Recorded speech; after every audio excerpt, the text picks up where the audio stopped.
Here we have a system of equations word problem. System of equation word problems always have two items like hamburgers or hot dogs, or things that cost one price and things that cost another.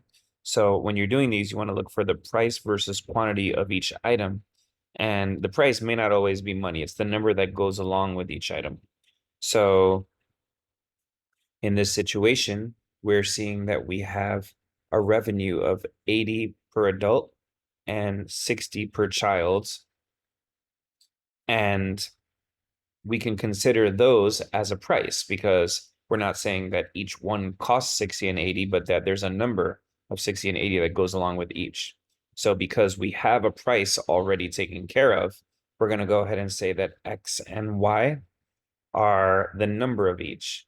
So the number of adults and the number of children.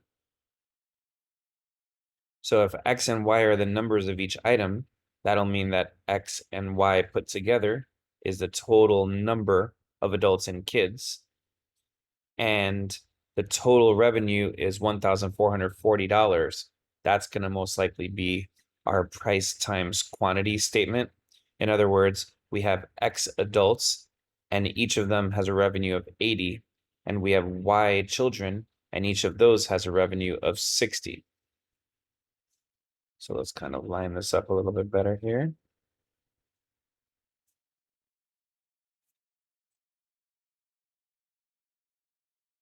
So now let's see what they're asking us for. They're asking us here for the number of children.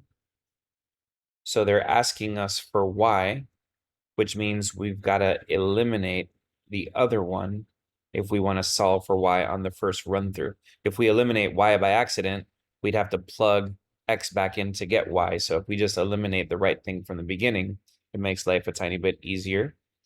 And so to eliminate X, we want to imagine that in this column, we'll have plus 80X and minus 80X. So to do that, we'll just multiply by negative 80.